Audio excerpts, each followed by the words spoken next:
I love the delayed reaction in the next room over. Thank you all for being with us and welcoming me to your community. Keokuk is the first stop in our campaign to be President of the United States of America. And it is a huge, huge honor to be here with you. I just got a call from my wife, Amy, who's back in El Paso, Texas, where she is raising, sometimes with my help, Ulysses, who's 12 years old, Molly, who's 10, and their little brother, Henry, who is 8 years old. And she's getting them ready, feeding them, and then taking them to school. I, even though this is the first day, miss them terribly. But I'll tell you this, it's those kids, and it's your kids, and it's your grandkids and the generations that follow that push us out into the country to do this incredibly important work together. The challenges before us, I hope you agree, have never been greater, the greatest of our lifetimes. If you look at the crises in our economy, where the power has been concentrated into the hands of the privileged, the few, and the corporations, if you look at our democracy, which may very well be a democracy soon enough in name only, unless we get it back and make sure that it represents people and not special interests and corporations. And if you look at the climate, which if in this 10-year window we do not do everything we possibly humanly can, the generations that follow us, and I mean our kids, in our kids' lifetimes, by the time Ulysses is my age, and he's 12 years old right now, we may not be able to live in some of the cities that we call home today, like El Paso, Texas. We may not be able to grow our own food and our own fiber, feed and clothe ourselves in this country. And if you think that a little more than 300,000 immigrants and asylum seekers apprehended on the southern border is a problem, and I don't necessarily think that it is, the kind of migration and refugee flows that we will see when entire bands of this world are no longer habitable will be a crisis of a different magnitude altogether.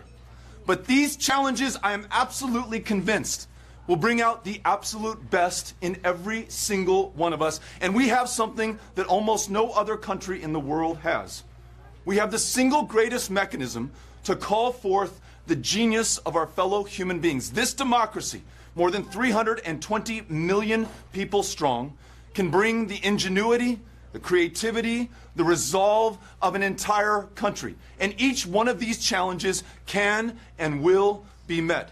But the foundational challenge to get all of this done is to fix our democracy. Only when it works, and only when each one of us can work within it, will we be able to meet these threats. And so this setting right now, the very first event of our campaign for president, is an example not only of the way that I wish to campaign across this country for every single American, and I could care less your party persuasion, your religion, anything other than the fact that right now we are all Americans and we are all human beings, and we're going to do everything within our power for one another, for this great country, and for every generation that follows. This is democracy.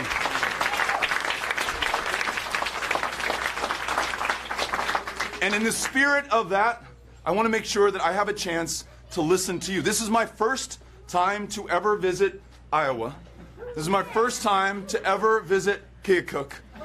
This is my first time to meet most of you here in this room, and so I'm looking forward to the conversation, to hearing what's on your mind, to answering your questions, and even better, if you want to pose the solution to your question from your perspective, from where you live, from how you see things, I am all ears right now. There's no sense in campaigning if you already know every single answer, if you're not willing to listen to those whom you wish to serve, and that's what brought me here, along with hopefully a cup of coffee. So with that, raise your hand, I'll call on you, and we'll take it from there. Yes, ma'am.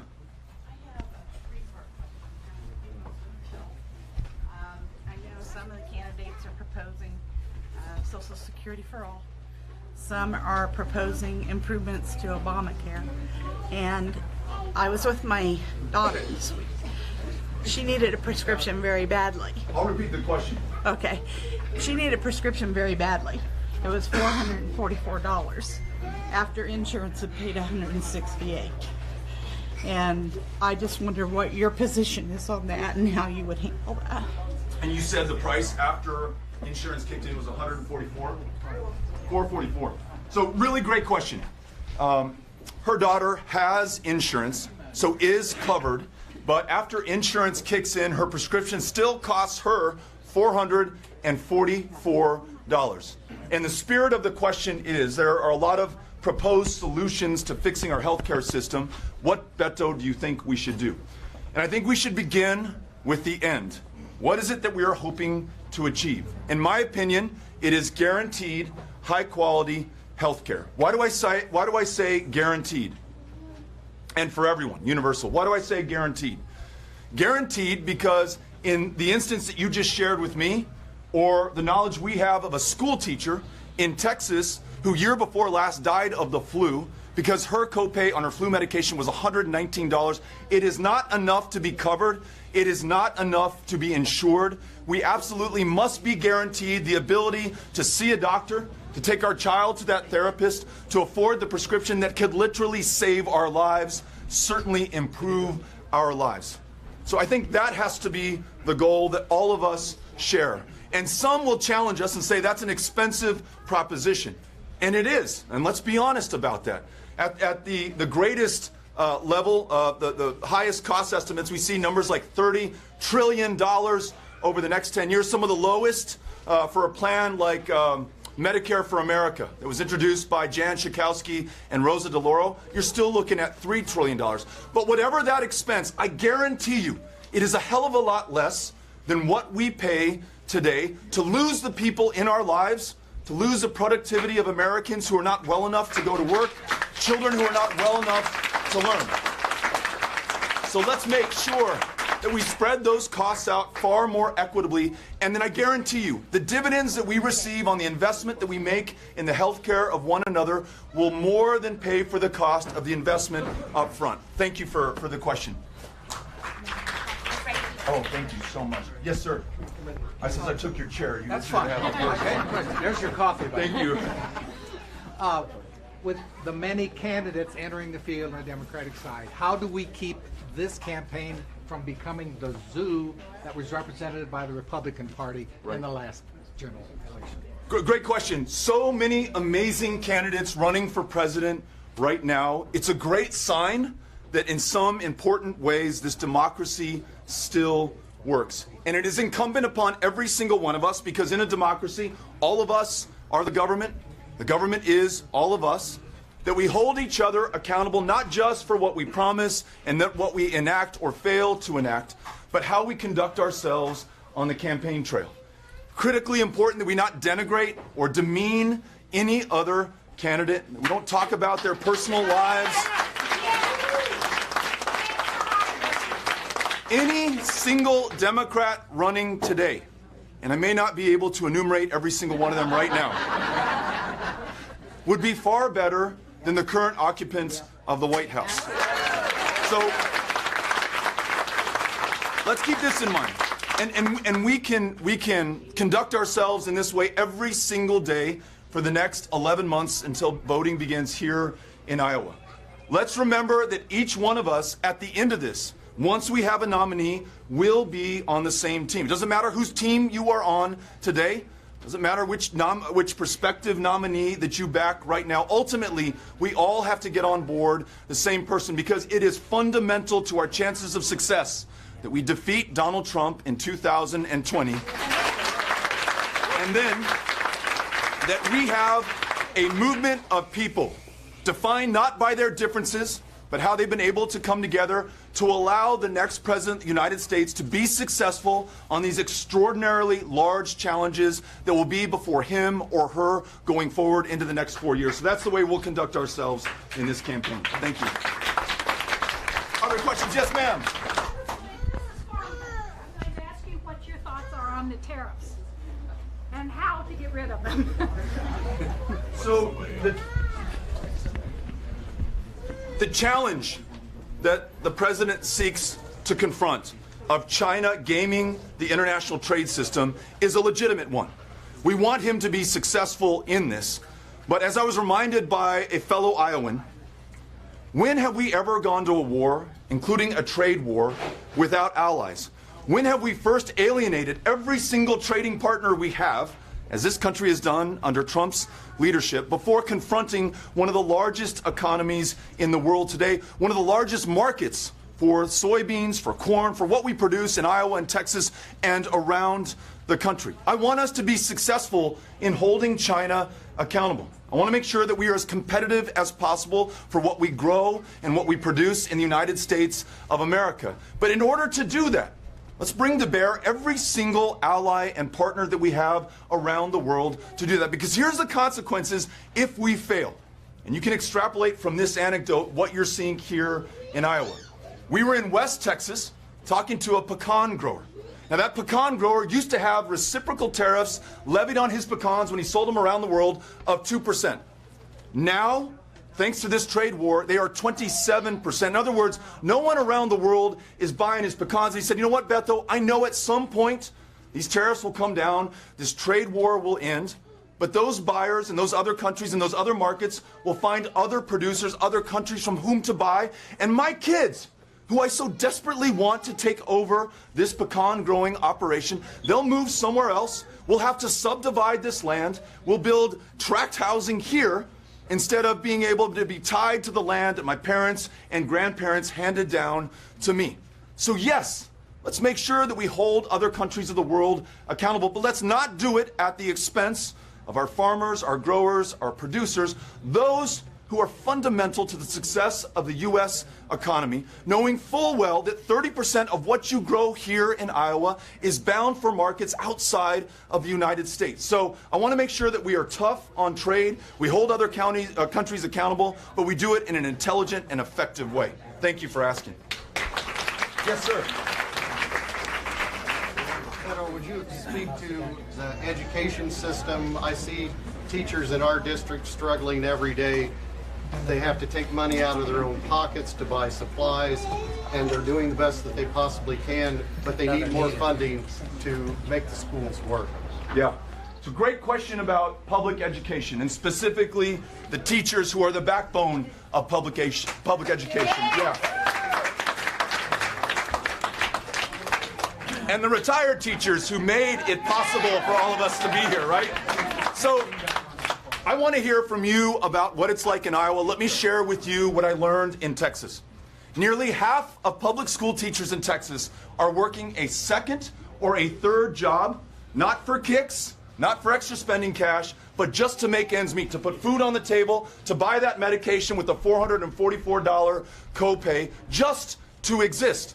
And at the same time, and the gentleman said this in his question, out of their own pocket, they're buying supplies for their classroom, supplies for the students in them, and we know firsthand that there are teachers who see a student come in on Monday in a pair of jeans and a t-shirt, Tuesday the same pair of jeans and t-shirt, Wednesday the same. By Thursday, out of her own pocket, that teacher has bought that child a new set of clothes, knowing that it's important for that child's dignity and therefore their ability to learn, to be able to hold their head up high.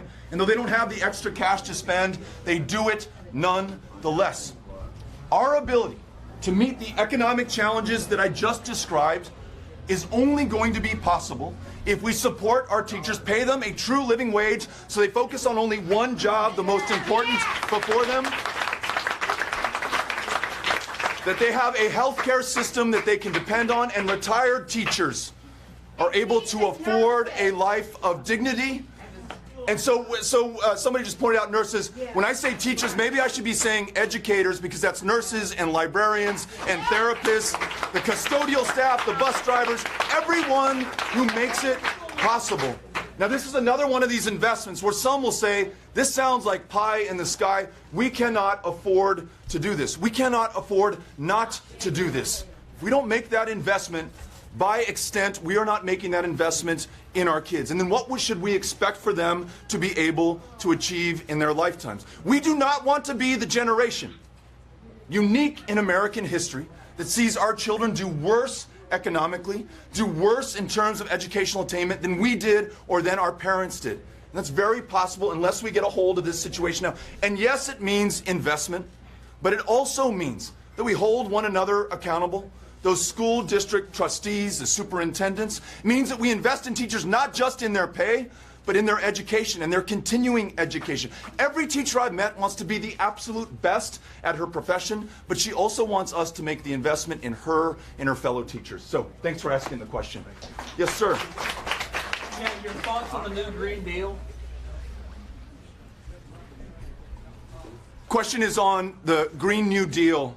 And by extension, if you don't mind, I'll take the spirit of the question. We face catastrophe and crisis on this planet, even if we were to stop emitting carbon today, right now, at this moment. We know that the storms that we saw in Texas, Harvey, which dumped the landfall record amount of rain on the United States of America as long as we've been keeping records, that claimed the lives of too many of our fellow Americans, flooded people literally out of their homes and businesses. Storms like Harvey are only going to become more frequent and more severe and more devastating, and ultimately they'll compromise the ability to live in a city like Houston, Texas. The droughts that we experienced in the panhandle of Texas, 5 years straight, and then we got a little bit of rain, and then we went back into droughts again. Those same scientists say those droughts will become more profound, more severe. At a town hall like this, I remember a young woman came in with her 2 children. She was skipping her son's basketball practice to be there. She was going to talk to a Democrat, even though she was a lifelong Republican, because she told me that what her grandparents planted on their farm, what her parents planted on their farm, that she is now trying to plant does not grow. She said climate change, Beto, is not something that we have to prepare for. It is something that is here. Let us all be well aware that life is going to be a lot tougher for the generations that follow us, no matter what we do. It is only a matter of degrees. And along this current trajectory, there will be people who can no longer live in the cities that they call home today. There is food grown in this country that will no longer prosper in these soils. There's going to be massive migration of tens or hundreds of millions of people from countries that are literally uninhabitable or underwater, that are above the sea right now. This is our final chance. The scientists are absolutely unanimous on this, that we have no more than 12 years to take incredibly bold action on this crisis. My gratitude then for the young people who have stepped up to offer such a bold proposal to meet such a grave challenge. They say that we should do nothing less than marshal every single resource in this country to meet that challenge, to reduce our dependence on fossil fuels, to get to net zero emissions, which means that not only must we emit less greenhouse gases, we must also plant those things that absorb greenhouse gases and carbon, and we must also invest in the technology that will allow us to claim some of it that's in the air right now. Can we make it? I don't know. It's up to every single one of us. Do you want to make it? Yeah. Because your kids, my kids, Ulysses, who in 2050 is going to be just about my age, is going to be looking back on this moment in 2019 in Keokuk and every moment thereafter to judge what we did or what we failed to do. Because his kids, he'll be thinking about all of us. His kids' life, whether they can even breathe, is dependent on what we do right now. So some will criticize the Green New Deal for being too bold or being unmanageable.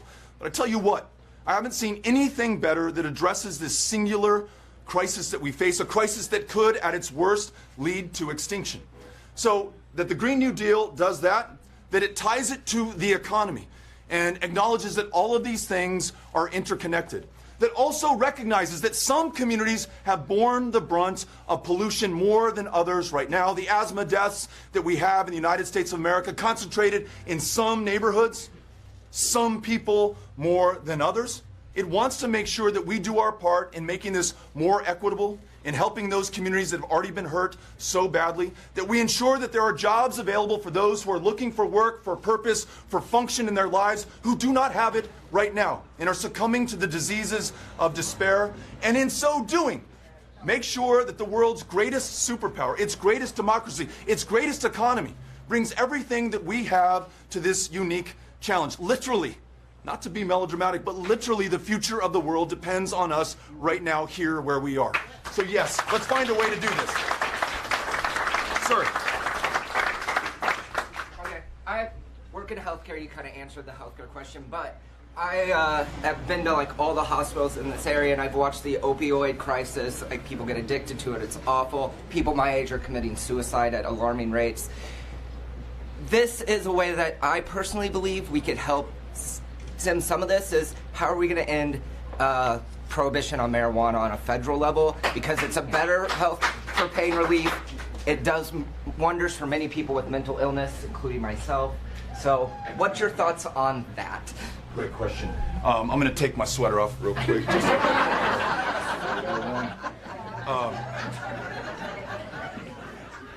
And it's not because he asked about marijuana, okay? I just want to make that clear. Well, he's reserved. No more. So we lost more than 150,000 of our fellow Americans, our fellow human beings, to drug overdose and to suicide last year. Now, we can either accept that, we can look at it as a force of nature or an act of God, or we can understand that there may be a human solution to some of these challenges and problems that our fellow Americans, our fellow human beings face. First of all, we should make sure that drug use, drug abuse, drug addiction is treated not as a criminal justice problem that will have you locked up with really no help or hope to get right and back on your feet and have that purpose and function that is so fundamental to your success and freeing yourself from those dependencies. We need to make sure that we invest in the resources for mental health care in America. In Texas, largest provider of mental health care services in our state is the county jail system. People with schizophrenia, bipolar disorder, depression, getting arrested on purpose because it's the only way that they are guaranteed help. And then we, the taxpayer, pay for them to be fed and clothed and housed and medicated and seen temporarily by a social worker or therapist before they are then again on the streets. And guess what? The reason that so many people on the streets use drugs is not that the drug use led them to the streets. They're on the streets without access to health care, and it's the only way for them to medicate the problems that they have. So that investment in guaranteed, high-quality, universal health care, that investment specifically in mental health care, that understanding that we have to boldly change our criminal justice system to stop penalizing people for illnesses that they have, all of that is going to be the basis of getting this right, of reducing those numbers that I just shared with you, of getting people help who need help right now. What can we do? The wealthiest country, the most medically advanced country the world has ever known, if not be there for each other right now, especially when we have the resources. So let's do that. And then the last question, and again, it's not the one that made me take my sweater off. We should, to this end, especially since more than half the states in the union have already legalized marijuana in some form or other. They've medicinalized it. They've legalized it for recreational use. We should end the federal prohibition on marijuana. And given the fact, and listen, I say this as the father of a middle school student, where middle schools are one of the fastest growing markets for marijuana sales today. In the black market, they do not ID, they do not care, as long as they can make that sale. In the same time that we've seen marijuana use grow by kids whose brains are still developing, and it is not healthy for them. It's going to slow their progress, and it may not make them do as well as they would have otherwise in life.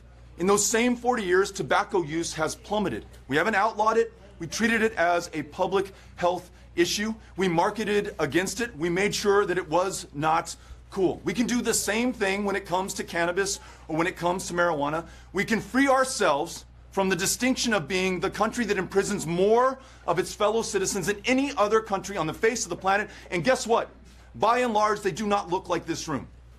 They are browner and blacker than most of America. Though people in this country use illegal drugs at the same rate, no matter where they are, only some face arrest, face imprisonment, and when they get out, forced to check a box that says they have a conviction, which diminishes their opportunities in life to hold a job, to raise a family, to get a student loan, and to be successful. For all those reasons, let's end the prohibition on marijuana. Thank you. Right here to you, Rick. Yes. I'm just curious, what are your thoughts on a UBI? There's a question about a universal basic income. And this is a really good question, and I appreciate you asking it, because it gets at the fact that even though we have record low unemployment in this country, Too many of our fellow Americans right now in this community and in my hometown of El Paso, Texas, are struggling to get by. It's not just those school teachers working 2 and 3 jobs. It's some of the people who may have worked at that hotel that I said good morning to when I woke up, who are working another job at the end of the day, at the end of this shift. So I think that we need to address that problem. That as productivity has gone through the roof in this country, workers' wages and incomes have not kept pace. And while some wealth in some parts of the country continues to hold or increase, in other parts of the country, we're losing it, and we're losing entire communities. What are my steps to address this? I think when everyone's well enough to work those jobs or start a business or provide for their family, they are going to do better economically. So I think healthcare is foundational. When you have child care for those little kids so that you can return to the workforce and be at your best, you're going to be able to earn more. You're not going to be as frazzled. You're going to be able to read to your child before she begins the first day of first grade. You're not going to be at your second or third job or riding the bus home from the supermarket.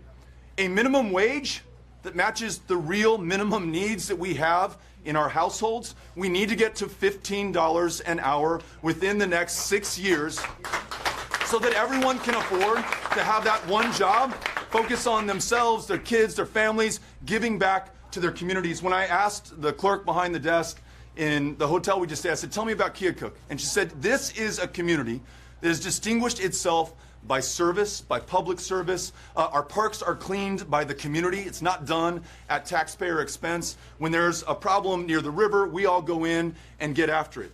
I want people to have the luxury to be able to contribute to their community, to coach their kids' teams. Paying a living wage, I think, is part of that.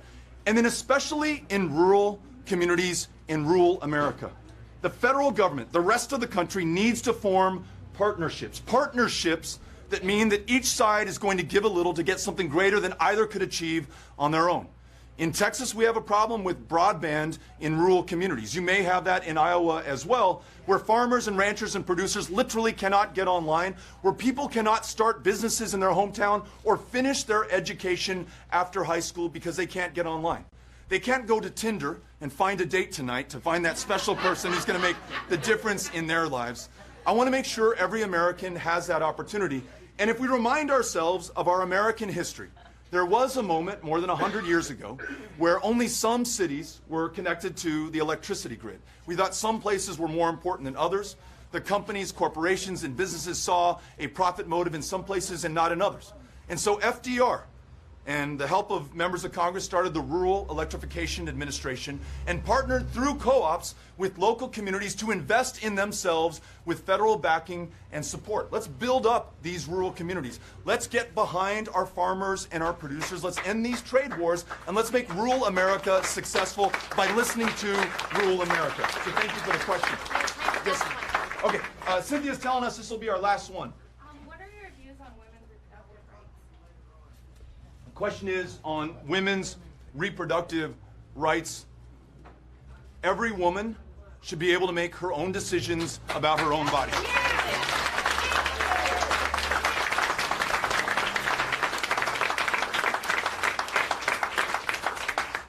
Thank you. I cannot tell you how much this means to me. I will remember this forever. Every single one of your faces and what you were wearing and what you had to drink. Let us remember it. Allison, you're going to run. Announce it now for us. I'm running to serve you as President of the United States of America. Thank you. Good. Thank you all for having us out. Really, really grateful. Thank you. Thanks for the coffee.